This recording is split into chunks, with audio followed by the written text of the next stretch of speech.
and there was a banner ad for this Doritos contest, and it looked interesting enough. It had the word Super Bowl in it. Dale clicked it and it brought us to this site that basically said that they were accepting submissions.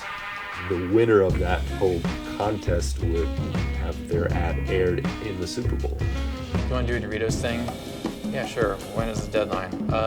Monday. And it was like Thursday night. So, for us, it's always like concept is king. Like you have to have the idea. we probably had 60 or 70 ideas. Wes sort of came up with the idea of maybe having these chips exhibit these different traits. What was great about that concept was it appealed to Doritos quite a bit because it showed off, that this chip is cheesy, spicy, bold, all these different kinds of things. It's just as soon as we came up with that, everyone knew it, and everyone was just completely on the same page. And that was when we're like, okay, we're gonna do this, And at that point, the stopwatch started, and it was like 3 days. What was going through our heads at the time was, hey, this is a really cool idea. We have nothing better to do. And then once we had actually shot the footage, and Wes put together a rough cut, we were like, oh wow, this is actually a really good idea. We had something really, really special. The commercial was shot on a very, very low budget, but the creativity they brought to the process and the way they incorporated the concepts in that was a lot of fun.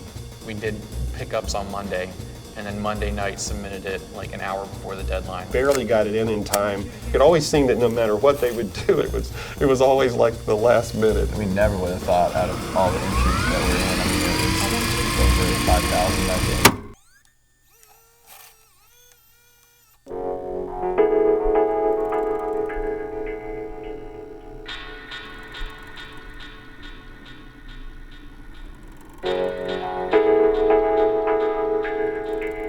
I would just kind of expose something and walk away. And I would bring things home from work and just see how they responded to it. And one of the things that I brought home was an early version, I guess, of a Sony 8mm video camera. And they started experimenting with it.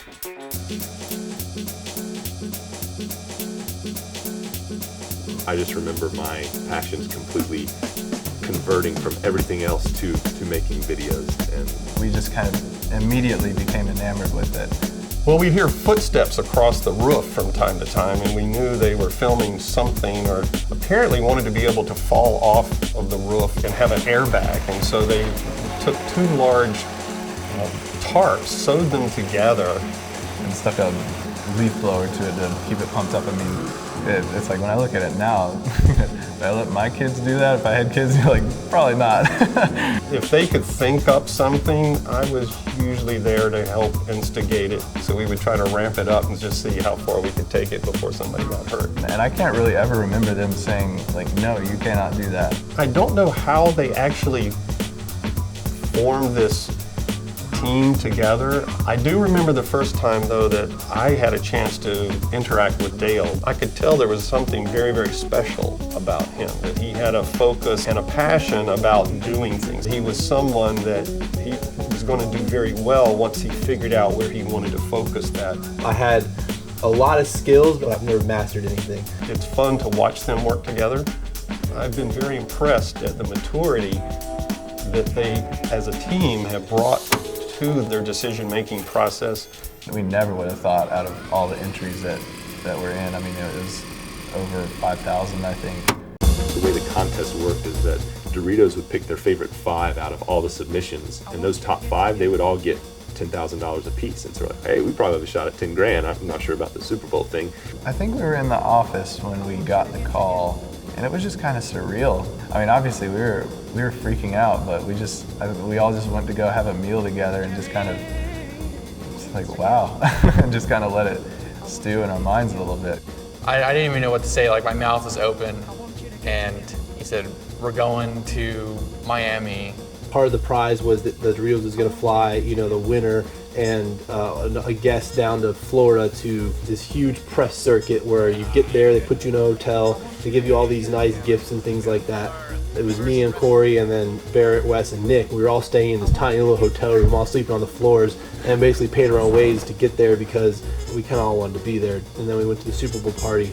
We didn't really know what to expect. This is the first time consumer-generated content would be displayed publicly very much at all, let alone the Super Bowl, and no one really knew what was going to come. The whole voting to decide the winner thing. That is the most stressful part because you're garnering votes. Making the commercial is easy. Promoting it is the worst. The way we did it is by telling all of our friends, vote, vote, vote, vote, vote. We never would have thought out of all the entries that we're in. So anyway, we're sitting, all this kind of stuff is rushing through your head when you're sitting there. I just remember like my heart's never pounded louder, you know, you could probably see it. They said it would be the second ad after the kickoff. The first ad comes on. It was like some Snickers one. They're like, okay, here it is. And it comes on, and a moment I'll never forget. It's like the craziest like eruption ever, you know. It was just like, whoa. And the place went nuts. I mean, it was deafening. Everybody's standing, screaming. And I've never felt anything quite like that. And you're sitting there, and we're all just kind of crying and hugging, and It was a lot of fun to just kind of spend that time with friends, you know, and just be able to enjoy that victory together. I mean, it was a hugely overwhelming emotional experience, meeting people you never thought you would meet, going on yacht cruises and meeting famous people and all this kind of stuff just because you whipped out a camera and shot a funny thing, you know. And We looked at the USA Today ad meter and we saw that, you know, that there were 60 ads, but our ad was number 4. That was like the big win, and we could have scored the bottom. You know, we had no idea of knowing, you know, people may have hated it. I remember Doritos representative told us personally when they were looking through the ads, they said like, oh wow, yeah, we've got a good one. And that kind of opened our eyes to the potential of what we had and what kind of this how special our group was. The biggest thing that the whole contest meant to us was not having to do sales calls at that point. We started collecting a little bit of gear over time. We would just kind of get into little projects here and there. We wanted to film commercials or small marketing videos. He's specifically talking about local car ads. Why do they suck so bad? What's keeping people from paying someone like us, probably less than what they're paying now, to make a 500 times better ad? And that was our concept for that business. Just to cold call car companies and be like, hey, your ads suck. We can do way better for less. And it didn't work very well. I think the Doritos thing came at a really opportune time because we knew from the very beginning this could definitely get us some business. This wasn't local car ads anymore. This was stuff for Sony or for one of the major hospitals nearby. And we really started focusing on how to make our stuff look better. All of a sudden we went from doing local car ads to doing national ads, and we're like, our stuff's not good enough. How do we make it better? And we don't have very much money to do that. It kind of forced us into this like mode of inventiveness. We're trying to come up with all these like rigs, and we built this tiny little computer that was just fast enough to record to this one codec that was basically uncompressed but not. To our knowledge, this is the first device that was capable of doing that. In a mobile fashion. Yeah, Maybe we should try to sell this. And that's when we realized how much we loved actually making stuff, you know, to help aid in good production. At the end of it all, it boiled down to the fact that we didn't have a monitor that was portable that could have HDMI in and like a VGA in to monitor the computer as well. We looked online and we couldn't find really anything at any price point that was a decent resolution. That didn't exist, or it was just becoming existing in that era around 2007. that wasn't the focus of what they were trying to do at the moment. They wanted to be able to be creative using their craft related to video. It is a kind of a bizarre shift that we took from being a production company to moving into making monitors. I mean, it's not the most obvious thing in the world. Where there's a will, there's a way. And people like Wes and Dale, they'll see a problem and they'll just figure out how to make it better. Those early days, they saved their money, they came up with some design tools to be able to help build this thing. And it was, I think, the first prototype was they called the 12. We didn't know any modern day CAD software. We had no knowledge of manufacturing processes at all. The only thing that we knew was feasible is bending a sheet of metal into a shape, and that's what we used. It was this thing that they like hacked out of a sheet of metal with a coping saw and like threw a circuit board in and hot glued it together. Like, this is our prototype. And I was like, that looks like a Chinese knockoff. And it took forever to build them. It took us like 8 hours to build one of these things. Once we kind of had them sitting there, we went to eBay. And we were like, well, we need to kind of recoup some of the cost. Every dollar counts. We just didn't really know what to charge for them, though, you know, and so we just didn't have a minimum, didn't have a buy it now or anything, just kind of let it go just to see what would happen. It actually sold for $700. I feel like it was $800. close to 800 or 900. Yeah. Dale contacted the buyer and said, Yeah, hey, really. we'll sell this to you for like We felt bad. 600 or something like that. We basically contacted him and lowered the price because we were like, we can't sell this guy this thing for $900. He's gonna be pissed off. He's gonna get this thing and be like, not that we were deceiving or anything in the ad, in the post. We just didn't feel like that was fair. That wasn't up to our standards. Yeah. And It works, it does its job, but it's not really what we think we would like to put our name on. We're thinking this is the product we're going to start this business with. I'm running out of money. Like, I am out of money. This is, we're going to start selling these. We're finally going to start getting paid here for this, I think. And then it didn't happen until after we built these things, we realized it wasn't. And we were like, crap. At that point was kind of the big transition point. We were like, we know this can be done. There's just a lot we still have to do to make this into a product that we're going to sell under the name SmallHD. I had been an entrepreneur most of my life, and so coming up and implementing ideas and just seeing the passion of, hey, let's go do something. As a parent, I certainly didn't want to stand in the way of that, but I also knew that there was a lot of hazards. What's the thing that we're not thinking about that we should be thinking about? Right around that time, we found what we thought was a really, really good deal on a really high resolution, small, I think it was 11.1 inches, HD panel, and we were like, you know what, this is a great deal. Let's go buy these things. And Wes basically wires his life savings to China. I think it was like $15,000 or something, $10,000 or $15,000. And I got this email from this website that I made the transaction to, where I found the company through the company. There was a fraud alert saying, if you've ever done business with this person, they've been reported to be fraudulent, and it was a scam. We got scammed. We lost that money. And I just like almost collapsed, because I'm sitting there holding information that says, hey Wes, you just lost your life savings, and the dreams of this company ever happening are probably gone. And I told him, and he didn't take it too bad, and I just kind of left. It was crazy because, we had just gotten married and we were all excited, and he called me to let me know that it had arrived, and it was this cylindrical package that contained just newspaper articles and I think maybe some wires. It was very difficult because I think that's the first time I had seen Wes get really discouraged. Starting your own business, I think, is something a lot of people talk about, but very few people actually do. And you have to recognize the fact that a lot of businesses fail. But they usually fail because the person just doesn't persevere during times when things get tough. I'm really glad it happened. It took a while for me to get to that point, but I just didn't understand why it happened. But I was relying too much on what I had to offer in my bank account. I've since then kind of learned that that's not where I need to be placing my hope. We had learned so much from our failures that I felt like it was right there. Like, the phase to actually get this company off the ground was right there, and I never lost that belief. We started talking about the idea of some other monitors, and we started pursuing this 8.9 inch display.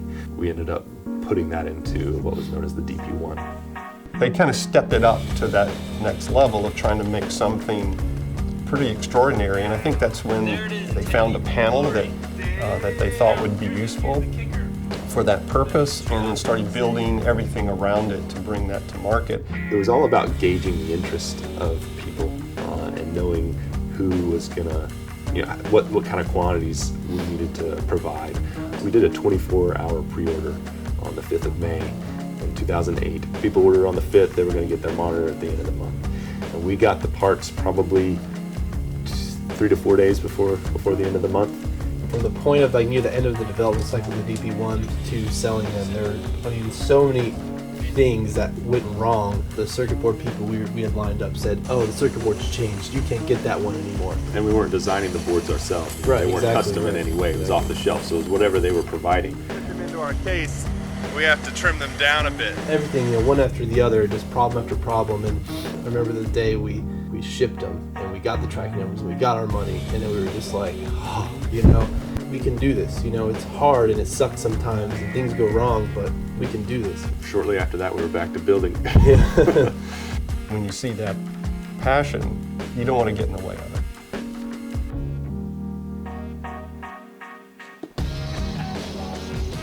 We sold the DP1 for several months, and so there was a lot of things kind of tied up in that, and we kind of took a break from the Doritos contest one year, in 2008, because we were doing all this other stuff.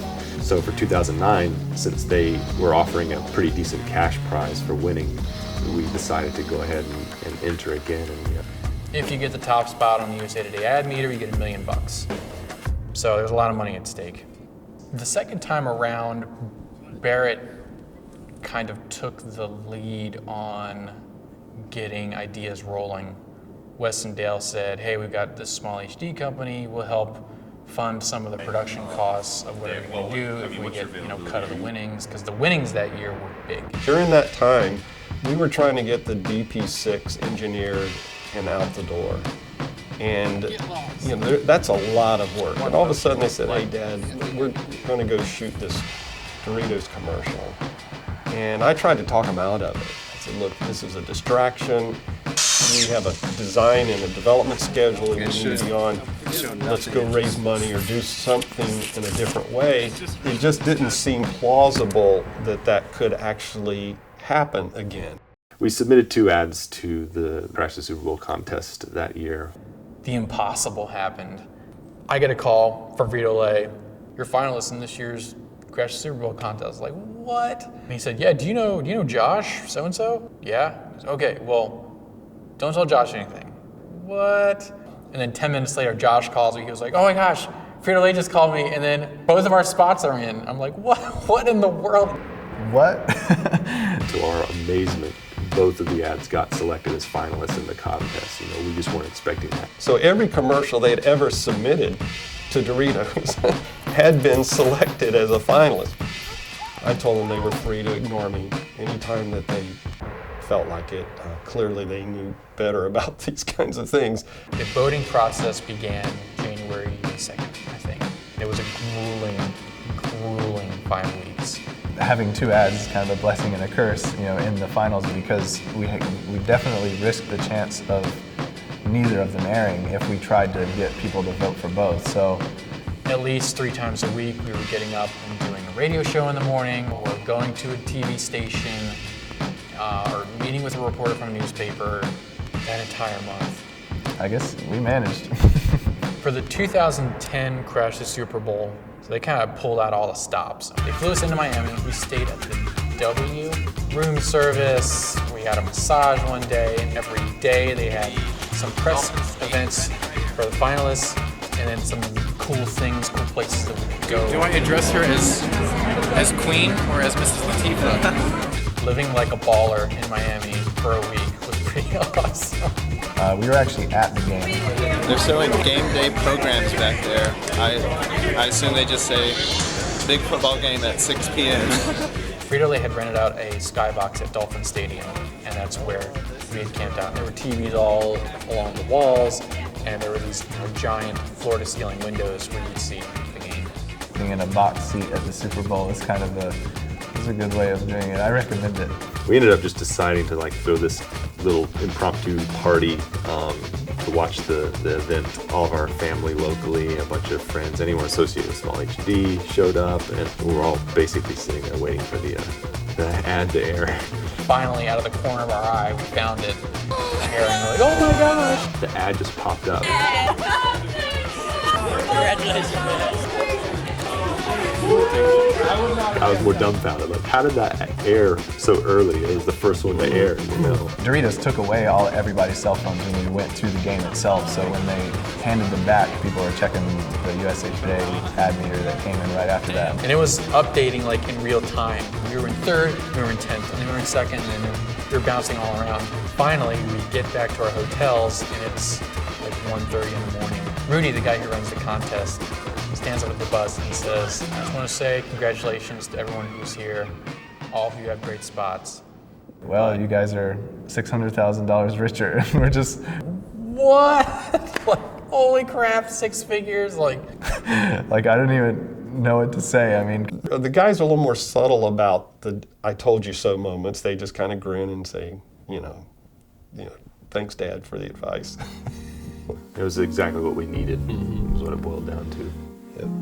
We were designing the DP6 well before the contest. Yeah, I think you're right too. We were, and we didn't really know how we were going to fund that Yeah. product. And the fact that it worked out and it went that way is just an amazing thing to me when I look back on it. Because without that money, it would have been very, very difficult. I knew that they could do a good job at anything that they put their minds to. They'd always had.